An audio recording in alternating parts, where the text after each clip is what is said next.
The Grand Chamber of the Galactic Council was the most impressive structure in known space. It floated at the exact center of civilized territory, a massive station shaped like a flower with 1,000 petals. Each petal held the embassy of a different species. The central dome, where the full council met, could seat representatives from over 400 worlds. Today was supposed to be ordinary. Trade disputes, border adjustments, the endless small arguments that kept the galaxy running. High Coordinator Zaleth, a tall being with silver skin and 4 arms, reviewed the day's agenda with practiced boredom. She had held this position for 60 years. Nothing surprised her anymore. The door to the chamber opened and a human walked in. Zaleth paused. Humans rarely attended full council sessions. They were a quiet species, one of the youngest members of the galactic community. They had joined 200 years ago after discovering faster-than-light travel. Since then, they had done nothing remarkable. They paid their membership fees, they followed the rules, they voted on minor matters and abstained on major ones. Most council members forgot humans existed until they saw one. The human was a woman of middle years, with dark hair pulled back from her face and eyes that seemed unusually still. She wore the simple gray uniform that human diplomats preferred.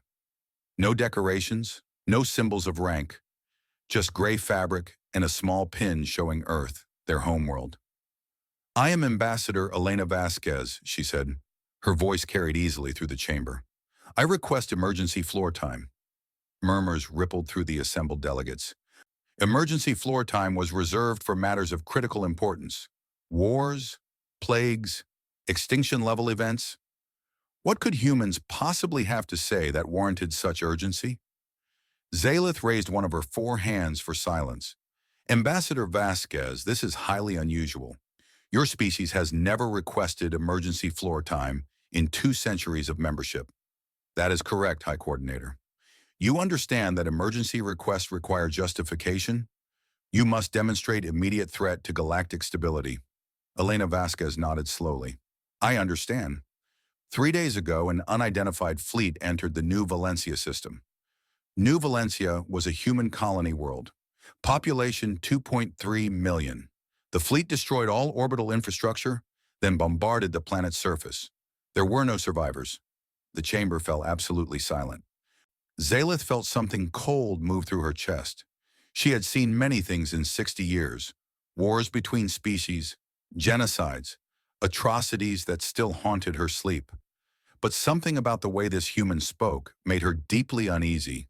There was no anger in Ambassador Vasquez's voice, no grief, no desperation. She spoke as if she were reading a weather report. "You may have the floor," Zaleth said. Elena walked to the central platform. Above her, a holographic display activated, showing sensor data and images. The delegates saw a peaceful world of blue oceans and green continents.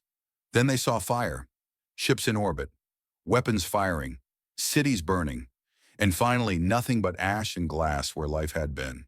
"We recovered debris from the attacking fleet," Elena continued. "Weapon signatures, engine residue, communication fragments. Our analysis is complete." She paused, and for the first time something flickered in her eyes. The weapons were Krethkai in origin. The ships were Krethkai in design.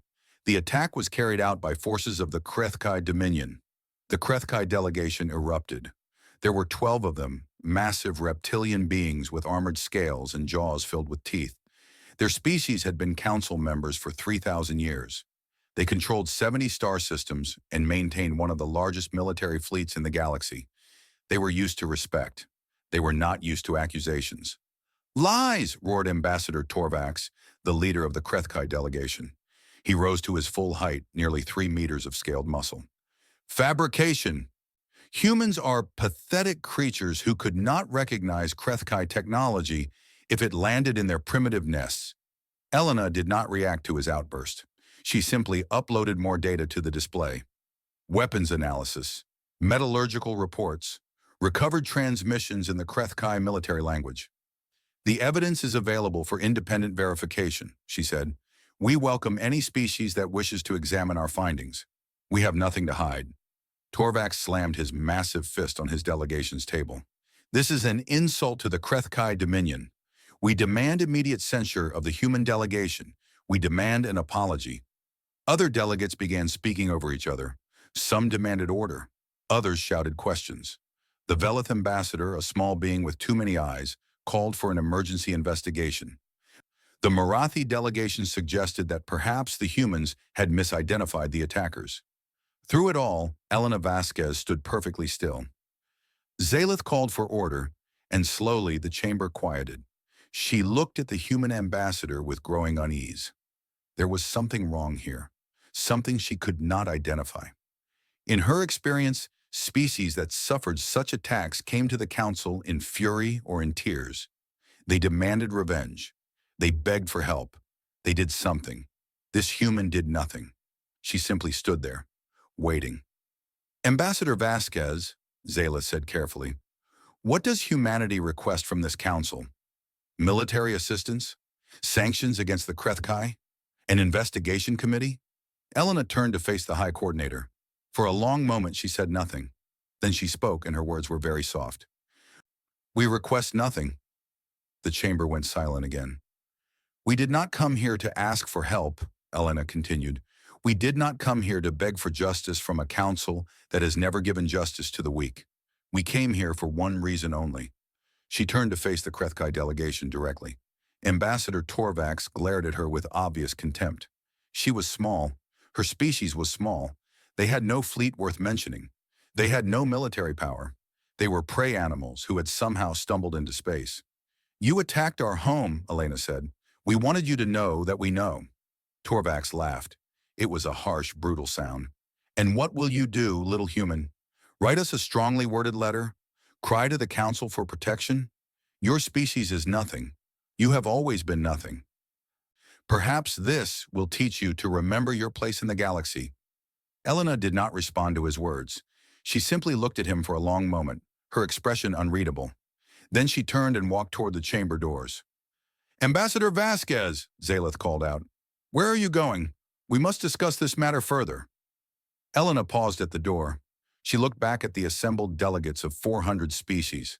Some looked sympathetic, some looked afraid, some looked bored, already dismissing this as a minor incident between a powerful species and a weak one. There is nothing to discuss, Elena said. We have delivered our message. What happens next is not a matter for debate. She left. The doors closed behind her. The chamber exploded into chaos. Delegates shouted at each other. The Krethkai roared denials and threats. The Velith demanded an immediate investigation. The Marathi suggested forming a committee to study the situation. Zalith sat in her elevated chair and watched the chaos with growing dread. In 60 years, she had never seen anything quite like this. The human ambassador had not asked for help. She had not made demands. She had not threatened or pleaded or negotiated. She had simply delivered information and left. Hours passed. The council argued in circles. The Krethkai continued to deny involvement, though their denials grew less certain as more delegates examined the human evidence. The weapon signatures were unmistakably Krethkai. The engine residue matched Krethkai military vessels. The communication fragments, when translated, contained Krethkai military codes. By evening, a disturbing report reached the council floor. Human space had gone dark. All communications from human systems had ceased. All human ships had vanished from known travel lanes. Human embassies on other worlds had closed their doors without explanation. They are hiding, Torvax declared with satisfaction. They know what they have done. They have falsely accused the Krethkai Dominion, and now they flee in shame. When they emerge, we will demand reparations for this insult. But Zalith was not so sure. She had watched the human ambassador's face very carefully. She had seen no fear there, no desperation, no shame. She had seen patience, the terrible, cold patience of someone who has waited a very long time for something. That night, Zalith accessed the council archives and began reading everything she could find about humanity. It was not much. Humans had attracted little attention in 200 years. They were considered a minor species, unremarkable in every way. But as she read, she noticed something strange.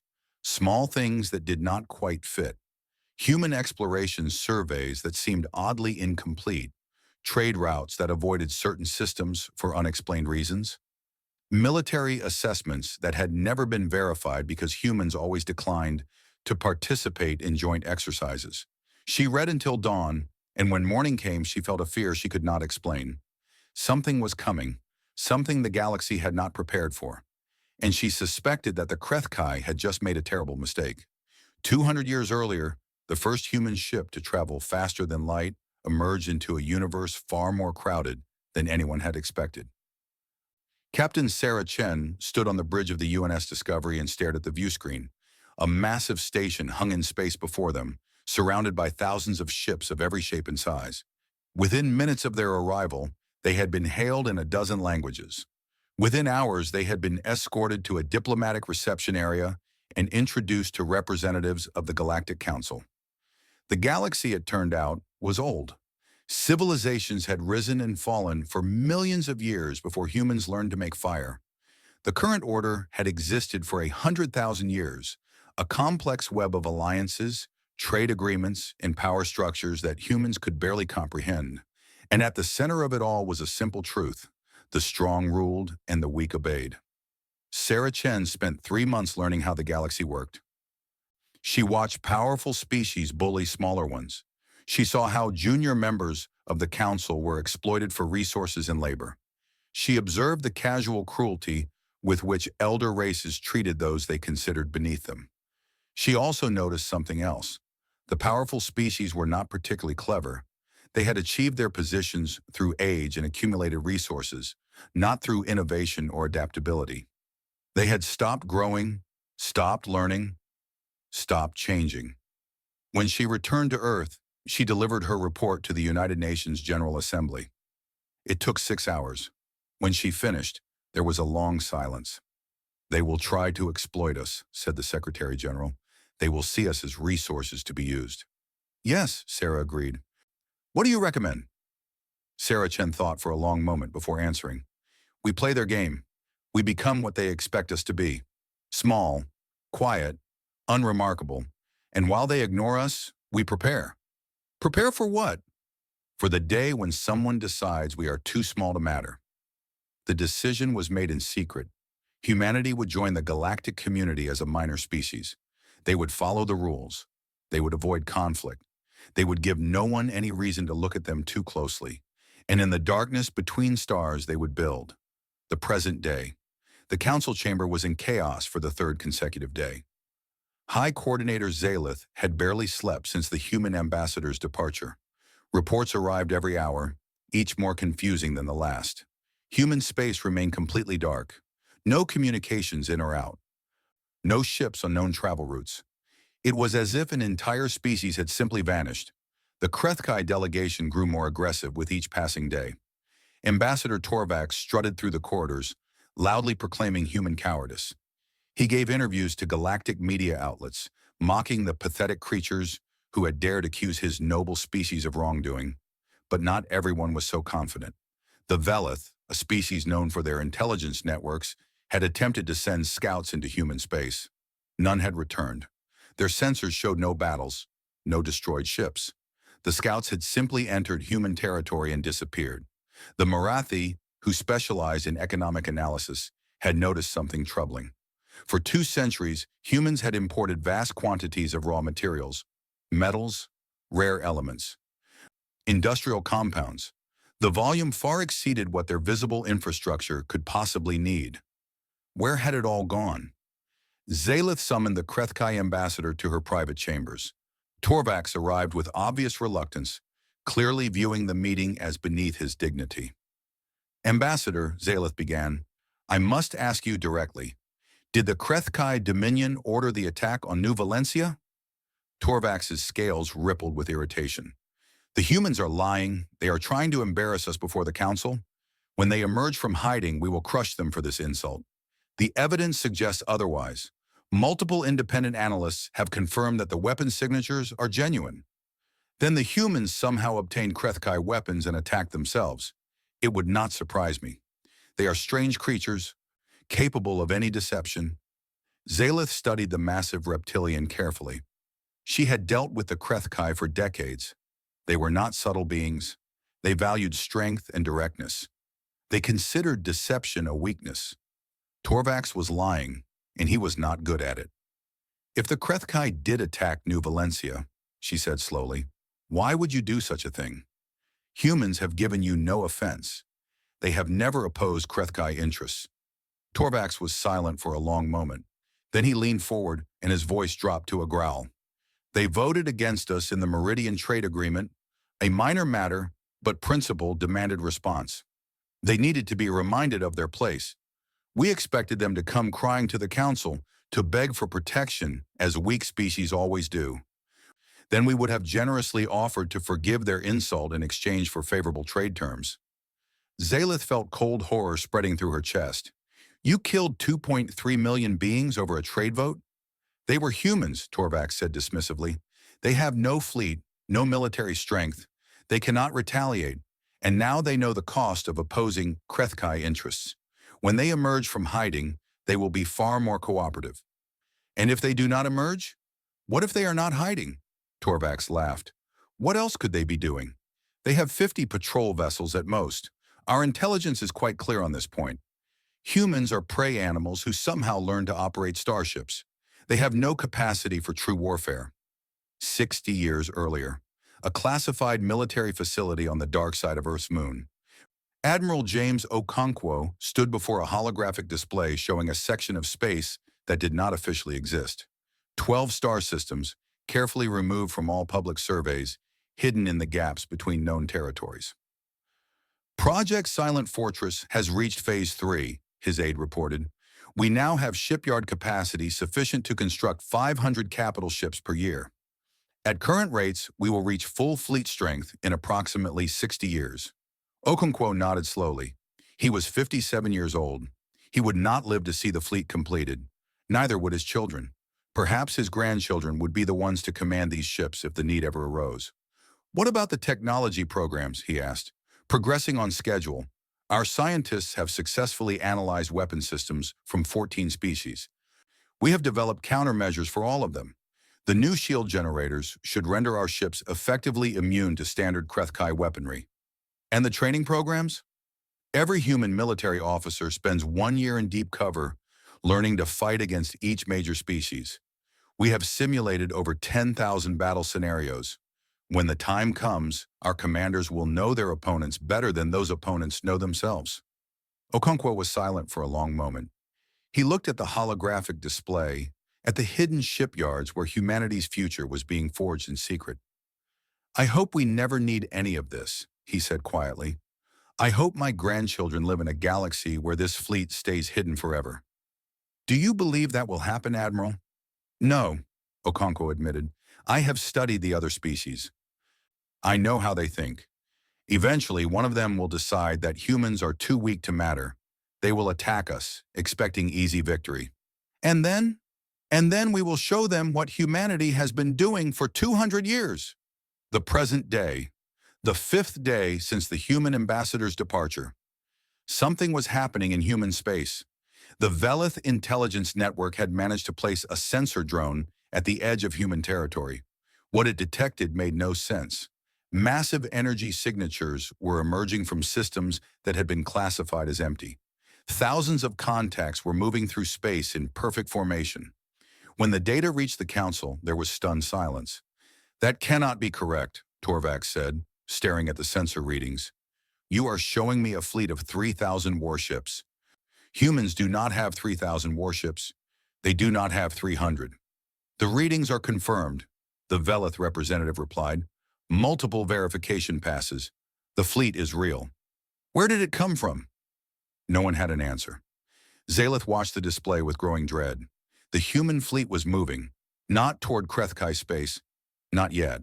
It was assembling at a point just inside human territory, waiting. She thought about Ambassador Vasquez's face, that terrible patience, those words that now seemed to echo through the chamber. You attacked our home. We wanted you to know that we know. Not a plea, not a threat, a statement of fact. And now 3,000 warships were waiting for something. Zaelith looked at Torvax, who was still staring at the sensor data with disbelief. He had expected humans to hide. He had expected them to beg. He had expected them to be what he needed them to be, prey. He had been very, very wrong. Ambassador Torvax, Zayla said quietly, I believe humanity is waiting for something. I believe they are waiting for you to make a choice. What choice? Torvax demanded. The choice between justice and war. Torvax's scales darkened with fury. The Krethkai do not bow to prey animals. If they want war, they will have it. Our fleet will crush them. He stormed out of the chamber, already calling for his military commanders. Zaelith watched him go. She had lived a long time. She had seen many conflicts. She knew what was coming, and she knew with terrible certainty that the Krethkai had no idea what they had awakened. Captain Marcus Chen had waited his entire life for this moment. He had trained for it. He had dreamed about it. He had prayed it would never come. Now he stood on the bridge of the HSS Retribution, one of 3,000 warships emerging from the shadows of human space. Around him, his crew worked in focused silence. They had practiced this scenario thousands of times. Every movement was precise. Every command was anticipated before it was given. The fleet assembled in the void between stars, far from any planet or station. From a distance, it would have looked like a cloud of metal and light, stretching across thousands of kilometers. Each ship held its position with perfect accuracy. Each captain waited for the order that would send them to war. Marcus looked at the tactical display. The Krethkai border was 6 hours away at standard speed. Beyond it lay the enemy's territory, defended by a fleet of 1,200 warships. The Krethkai had been the dominant military power in this sector of the galaxy for 3,000 years. They had never lost a major engagement. They had never fought humans. Captain, his communications officer said, incoming transmission from command. Fleet-wide broadcast. On screen. The face of President Adama Okonkwo appeared on the main display. She was in her 60s with gray hair and calm eyes. Her grandfather had helped design the first hidden shipyards. Her father had commanded the first completed warship. She had grown up knowing that this day might come. Officers and crew of the Human Defense Force, she began. 3 days ago, the Krethkai Dominion murdered 2.3 million of our people. They did this because they believed we were weak. They believed we could not respond. They believed we were prey.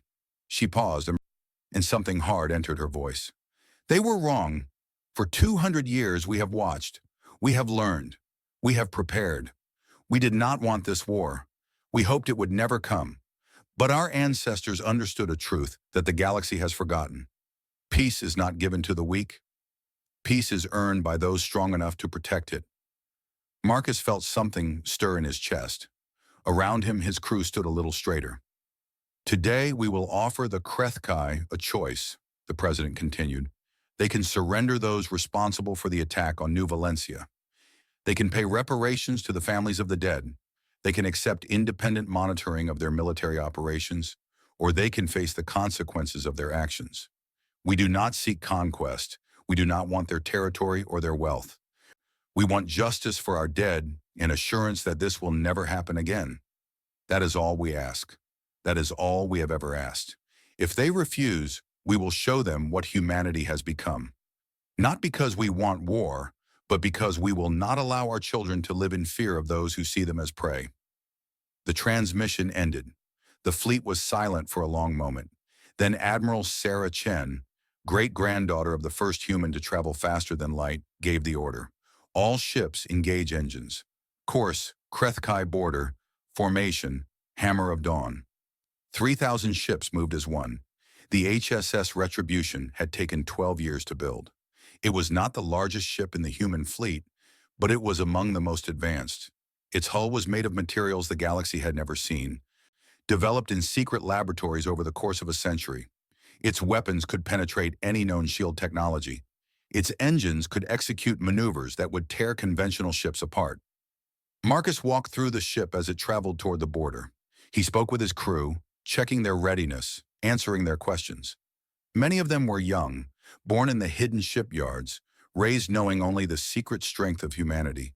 They had trained their entire lives for combat they might never see. Now they would see it. In the mess hall, he found a group of junior officers eating a quiet meal.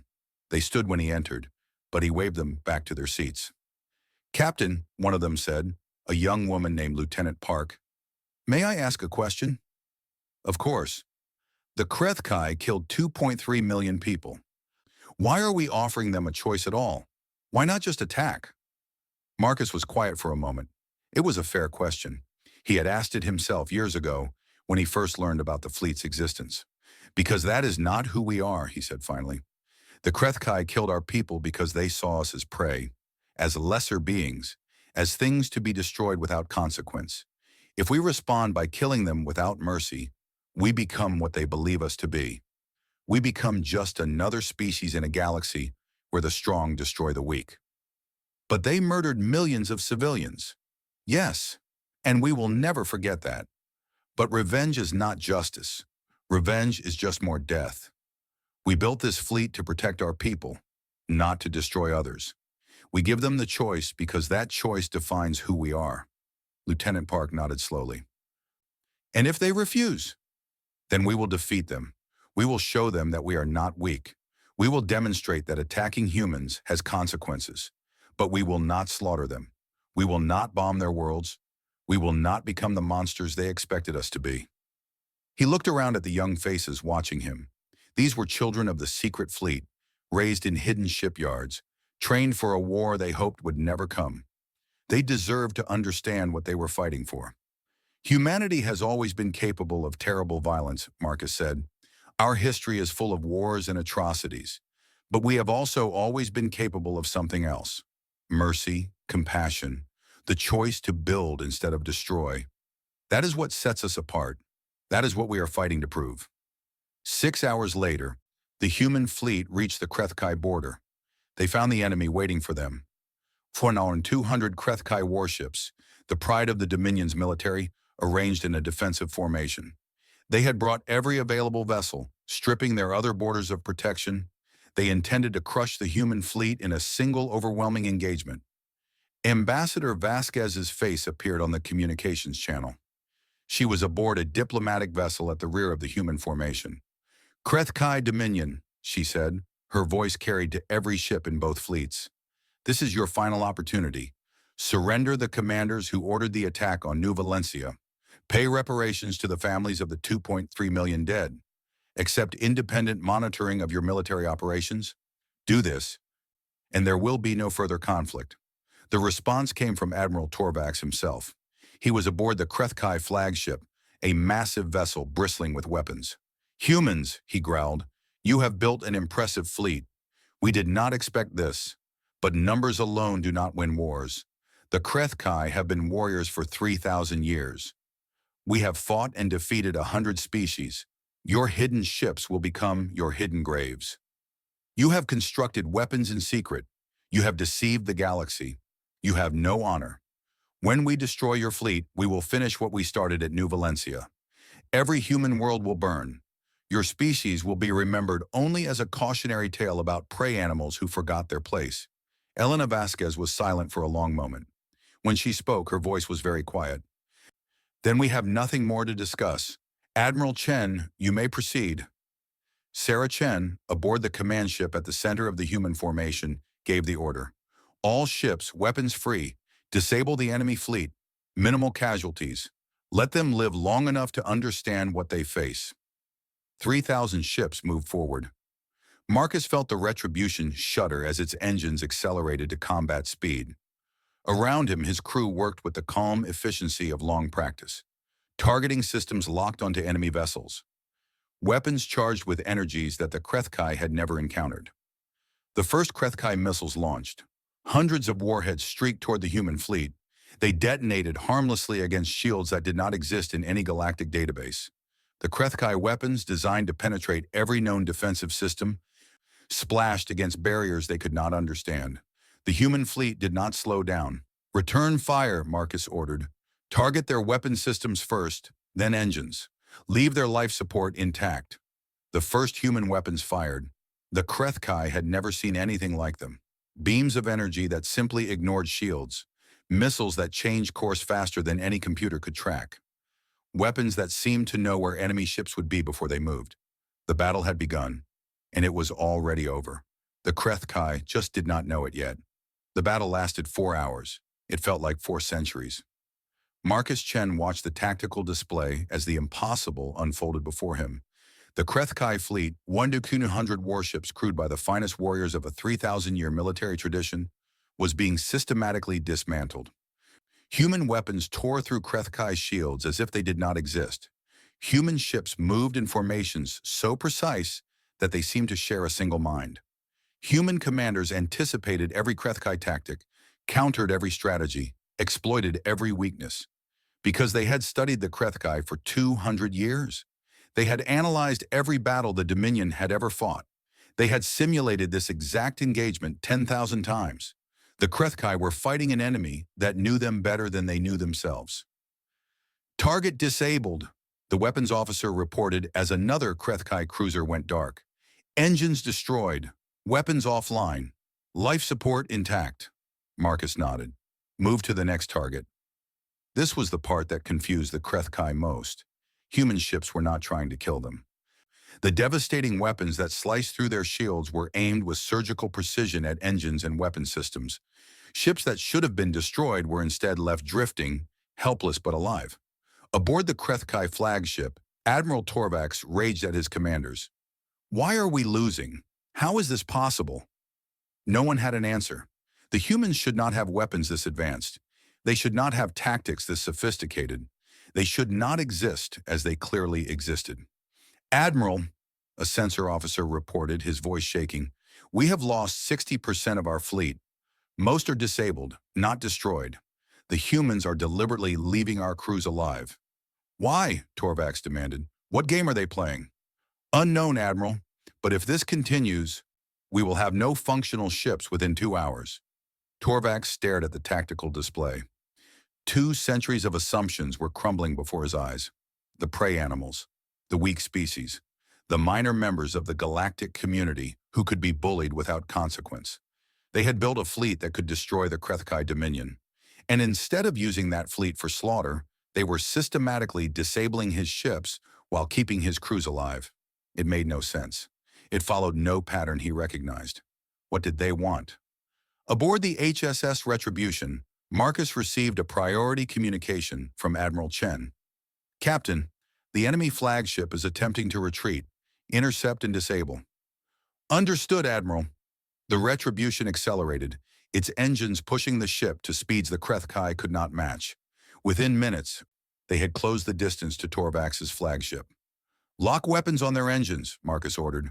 Precision strike only. I want that ship dead in space, not dead. The Retribution's main weapons fired. 3 precise beams of energy pierced the flagship's shields and destroyed its engine array. The massive vessel shuddered and went dark except for emergency lighting. Target disabled.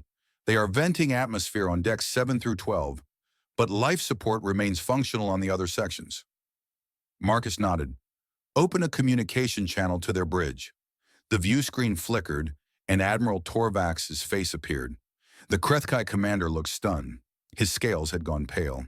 His eyes were wide with something Marcus had never expected to see in a Krethkai warrior. Fear.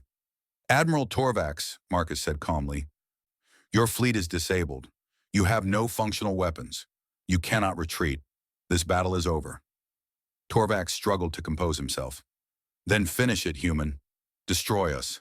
That is what warriors do. No, Marcus said. That is what the Krethkai do. We are not Krethkai. He leaned forward slightly. You killed 2.3 million of our people. Children, families, innocent civilians who had never harmed you. You did this because you believed we were prey. You believed there would be no consequence. You were wrong, but we will not respond to your atrocity with atrocity. We will not bomb your worlds as you bombed ours. We will not murder your civilians as you murdered ours. That is not who we are. Torvax stared at him with confusion. Then what do you want? Justice. Only justice. Surrender the commanders who ordered the attack on New Valencia. Allow them to stand trial for their crimes. Pay reparations to the families of the dead. Accept independent monitoring to ensure this never happens again. Do this, and we will tow your fleet back to your territory. We will repair the ships we have disabled. We will return your crews to their families. That is impossible, Torvax said. I ordered the attack. Do you expect me to surrender myself? Yes. The Krethkai admiral was silent for a long moment. Around him, his bridge crew watched with expressions of shock. They had expected to die. They had expected the humans to show the same brutality the Krethkai would have shown. This offer of mercy made no sense to them. Why? Torvax finally asked. You could destroy us. You could conquer our territory. You could take everything we have. Why offer us terms? Marcus thought of Lieutenant Park's question aboard the Retribution. Why not just attack? Why offer a choice at all? Because we did not build this fleet to destroy, he said. We built it to protect. We built it hoping we would never have to use it. We built it so that our children could live without fear. You attacked our home. You murdered our people. We will never forget that. But we will not become you. We will not prove that you were right about us. We are not prey, Admiral. But we are not predators either. We are something you have never encountered before. We are humans, and we would rather show you a better way than simply destroy you. The Galactic Council watched the battle unfold through long-range sensors.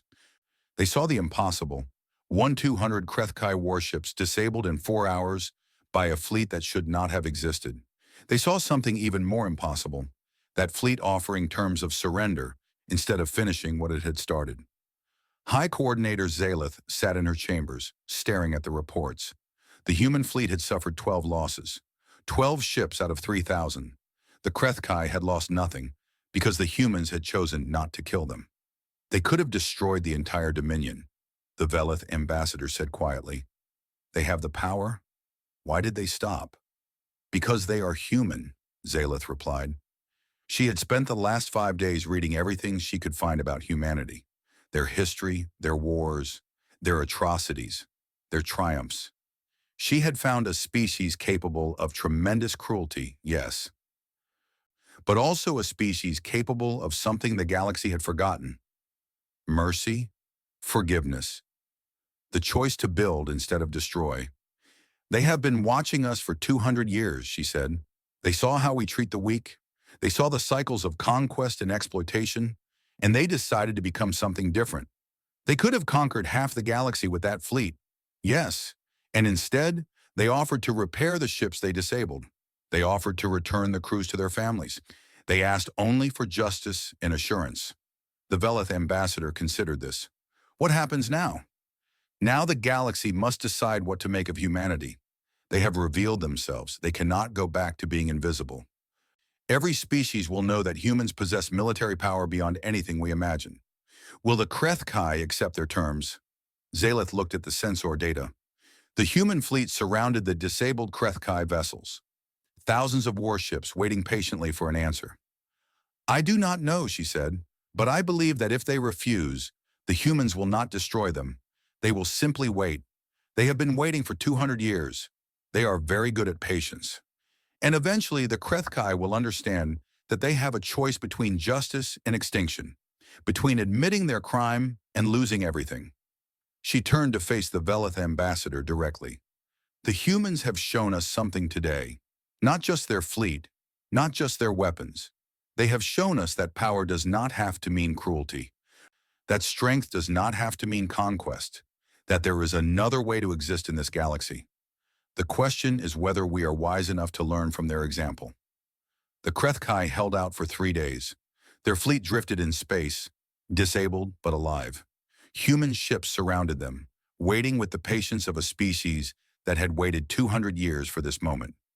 Food and medical supplies were delivered to the crippled vessels. Damaged life support systems were repaired. The humans treated their defeated enemy with a care that made no sense to anyone who knew how the galaxy worked. On the Krethkai homeworld, the news spread slowly. At first, the military commanders tried to hide the truth. They spoke of a temporary setback, a strategic withdrawal, a need for reinforcement. But the truth could not be hidden forever. Their fleet was gone, not destroyed, but helpless, and the humans were offering terms. The people of the Dominion had never faced such a situation. For 3,000 years, they had been predators. They had conquered. They had bullied. They had never been defeated so completely that an enemy could dictate terms. Admiral Torvax, still aboard his disabled flagship, refused to surrender. He would not shame himself by accepting human mercy. He would rather die than admit that prey animals had defeated him. But Torvax was not the only voice in the Dominion. A faction of younger leaders had long opposed the old ways. They believed that constant aggression was destroying the Krethkai from within, that their culture of violence was unsustainable. They had been silenced for generations by the military elite. Now that elite had been humiliated by a species they called prey animals. The revolution was bloodless. The younger faction moved quickly, with the support of a population that had watched their invincible fleet disabled in 4 hours. Torvax and his commanders were removed from power. A new government was formed, and on the 7th day after the battle, the new Krethkai leadership accepted the human terms. The trial was held at a neutral location, an independent station in the space between territories. Judges from 12 species presided. The evidence was overwhelming. Admiral Torvax and 6 other commanders were convicted of ordering the unprovoked attack on New Valencia. The sentence was not death. Humanity had specifically requested that no executions take place. Instead, the convicted commanders would spend the rest of their lives on a prison world, surrounded by recordings of the 2.3 million beings they had murdered. Every day they would see the faces. Every day they would hear the names. Some said this was crueler than death. Others said it was justice. The reparations were paid. The Dominion opened its military operations to independent monitors. The conditions of the surrender were met in full. And then something unexpected happened. The human fleet, instead of returning home, remained at the border. Ambassador Elena Vasquez requested a meeting with the new Krethkai leadership. "We have one more offer," she said. "It is not a demand. You have met all our conditions, but we believe there is an opportunity here." The Krethkai leaders listened warily. "We built our fleet in secret because we knew the galaxy was dangerous. We knew that eventually someone would attack us. We were right. But we do not want to live in a galaxy where we must hide in the shadows, preparing for the next war. We propose a mutual defense pact. Any species that joins agrees to protect all other members against unprovoked aggression. Any species that joins gains access to human military technology." The Krethkai leaders stared at her in disbelief. "You would share your weapons with us, after what we did?" "Yes, because we do not want to be the only strong species in this sector. We want to build something that has never existed in this galaxy, a true alliance of equals, dedicated to protecting each other instead of preying on each other. You destroyed our fleet. You could have destroyed our worlds. Instead, you offer us partnership?" Elena Vasquez met their eyes without flinching. "We destroyed nothing. We disabled your fleet and returned it. We treated your wounded and fed your hungry. We did everything we could to show you that we are not your enemy. You are the descendants of warriors. We respect that. But we believe that true strength is not measured by how many enemies you can destroy. It is measured by how many friends you can build. The choice is yours. We will not force you. But we hope you will see what we see, a galaxy where species protect each other instead of preying on each other. A future where children do not have to fear the strong." 6 months later, the Galactic Council convened in special session. Ambassador Elena Vasquez stood before the assembly. Behind her, a delegation from 13 species waited in silence. The Krethkai were there, represented by their new leadership. The Velith were there, their many eyes watching with keen intelligence. The Marathi were there, already calculating the economic implications. 12 other species had joined what humans called the Compact of Free Worlds. "High Coordinator," Elena said, "we come before this council not to make demands, but to extend an invitation. The Compact of Free Worlds is open to any species that wishes to join. The only requirement is a commitment to mutual defense and mutual respect." Zalith looked at the delegation. 6 months ago, she had watched a human ambassador deliver news of an atrocity with terrible calm. She had wondered what was coming. Now she knew. "What exactly does membership in this compact require?" she asked.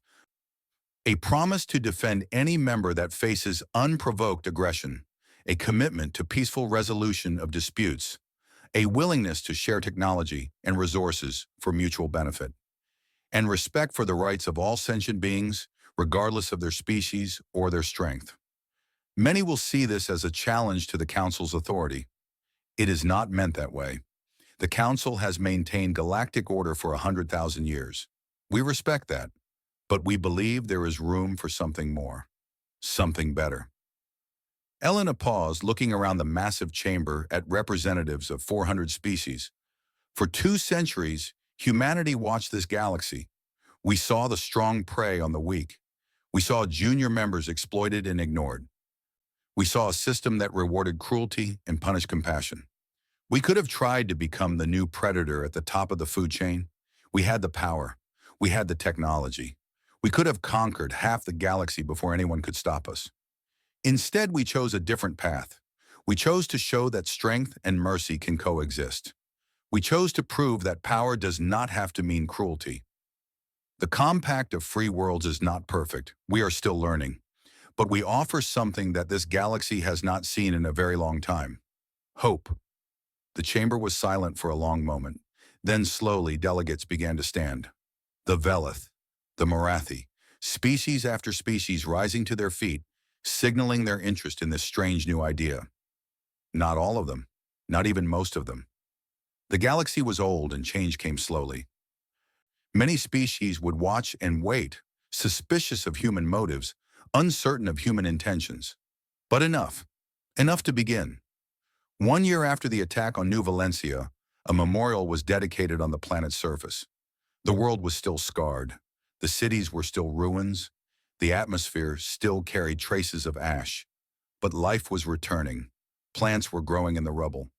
Animals were emerging from hiding, and people were coming back. President Adama Okonkwo stood before the memorial, a simple wall of black stone bearing 2.3 million names.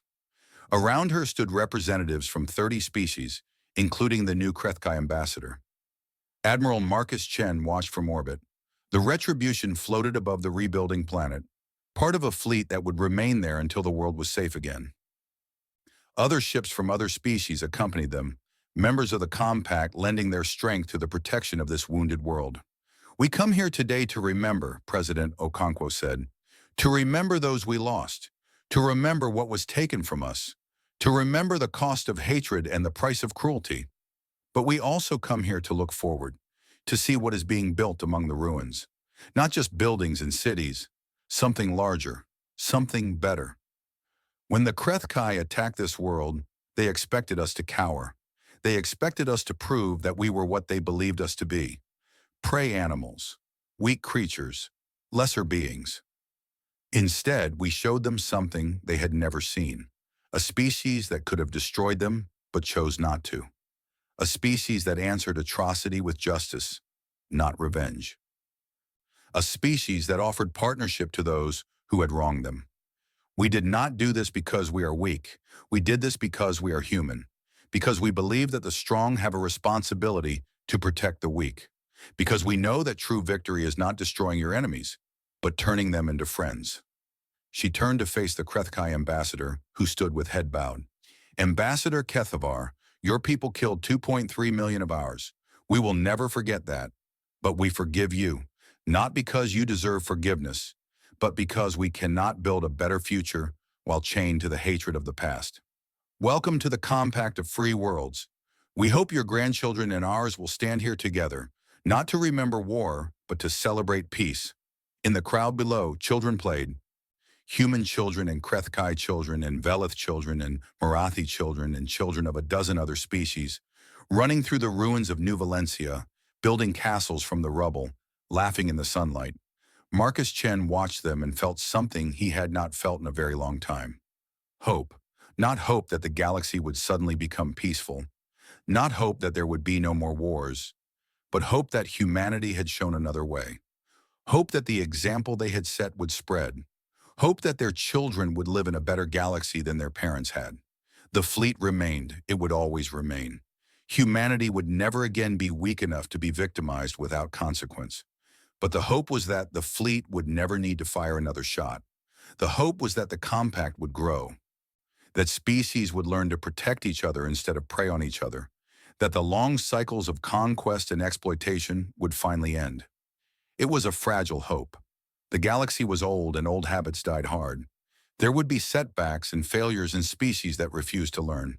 But it was a hope worth fighting for. And humanity had proven they were very good at patient, determined fighting for what they believed in. The memorial service ended. The representatives departed. The children continued to play. And above them, the ships of the compact kept watch, waiting for a future that had finally begun to seem possible. A future where attacking someone's home would never again go unanswered. A future where strength and mercy walked together. A future that humans had been building, in secret and in silence, for 200 years. It had finally arrived.